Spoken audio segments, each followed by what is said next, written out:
Okay, what's up, guys? I am doing a little bit different today. I'm not going to be talking about anybody else. I want to talk about a little bit of my experience in this realm of trying to build muscle, trying to get as big as possible. I'm not nearly as competitive as I used to be. I'm focusing more on my financial gain right now with doing other stuff outside from fitness. But I do enjoy and love the niche of bodybuilding and fitness. So that is why I do this stuff.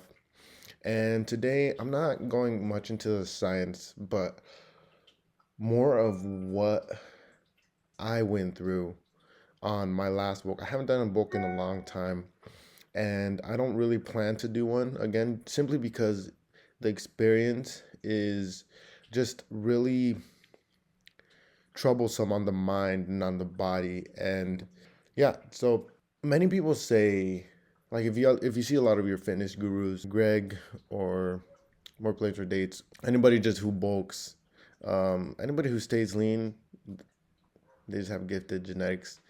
Or I'm not sure, but I don't want to get much, and I don't want to get sidetracked much.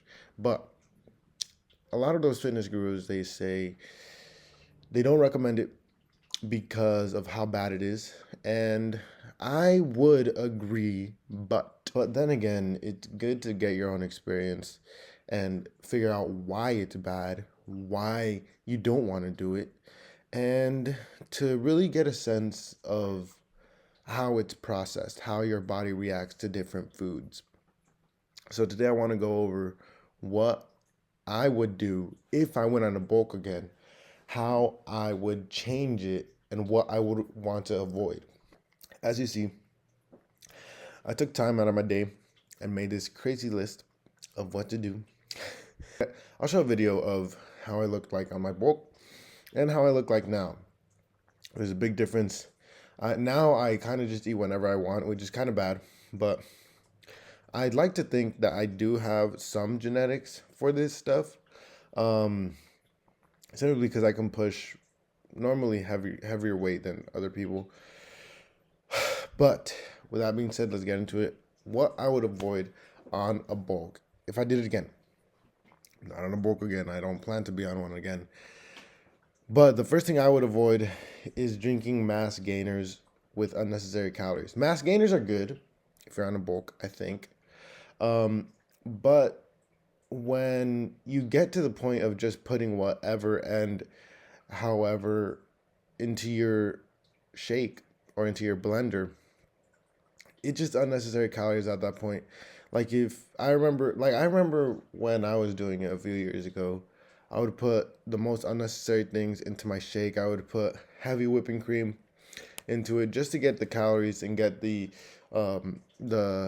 number on the scale up, which we'll get into in a little bit. But unnecessary calories into the shake, like I said, heavy whipping cream. I would put cream for coffee because they're high on calories. I would put it into my shake. What else I would put? I would put a ton of peanut butter, um, which is a bunch of stuff in high fats, high sugars.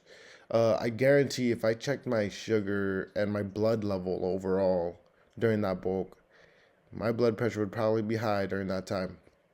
I like to think I'm decently more healthy now, but yeah, that would be number one, to avoid unnecessary calories into the mass gainers. Um, and when you do these mass gainers, I would suggest to really do your research on what's good for the body, what's bad, and what's not necessary, what's necessary, because you can really get um, a higher or lower risk in drinking these. If you put the right amount of stuff and the right stuff into your shakes, then they can be really good for you. Now, the next thing, which ties into the first step, is to avoid excessive fat foods. Now, I thought, like I said earlier, I thought that it's simply calories in, calories out. And just by putting in more calories into everything, I would gain muscle, which is not the case.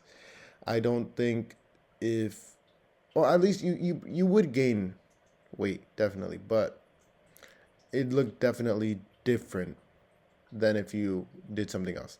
Like take for example, Lex Little. He's on a bulk, but he tries to eat very clean. He's eating a few thousand calories, but if he did that with a bunch of fats, like I did, he'd have a decent amount of extra body fat on him right now. But he's still pretty lean.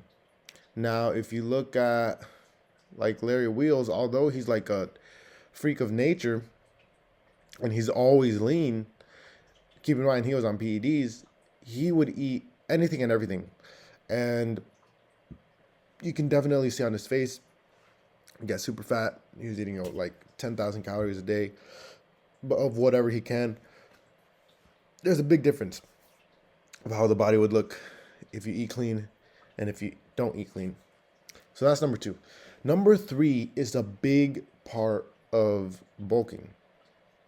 Now, I know, I wish I knew that. I wish I knew this when I was bulking, but avoiding cardio, I would definitely try to do cardio every day when I was if I were to go on a bulk again. On my last bulk, I would avoid cardio because I thought if I would do that, then all the calories would be used to go to the muscle. But when you do cardio, you help your heart, number one, just keep your body healthy. You kind of they everything all of these things tied together to get the ultimate result, in my opinion. Yeah, doing cardio helps in every aspect. You're not gonna be as out of air if you walk 30 minutes than if you didn't do cardio than if you did do cardio. I remember when I was at my peak bulk, I was 190, and just doing simple stuff would get me out of breath, and I'd be breathing super heavily. And even if I was sitting down, I'd be breathing super heavily.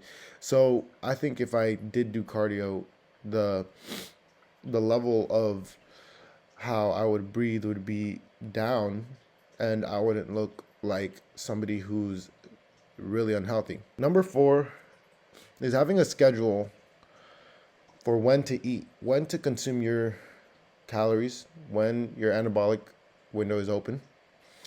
Because if you do that, you're gonna maximize the chances of gaining muscle, especially if you're going super hard in the gym, which I forgot to put in this list of what to do. Go super hard in the gym when you're on a bulk, because that is the peak time when your calories are going to be needed. Um, Compared to when you're on a cut, you're not. You can still go hard, but you're not going to have that much drive to go hard. So having a set schedule for when to eat is crucial because you're going to get the max amount of protein, you're going to get the max amount of calories, and if you do what I did, I would just eat whenever I can. Um, you're always going to be full, and you're always going to be thinking that you don't have enough calories compared to if you set a schedule. You're going to know, okay, at this time I ate this amount of calories, at this time I ate this amount of calories, and at this time I ate this amount of calories, so that you can put it on a paper and be like, okay, today I ate so and so. How's it looking on the scale? How am I looking in the mirror? And then if you don't like how you're looking, if you don't like how the progress is going, change something up.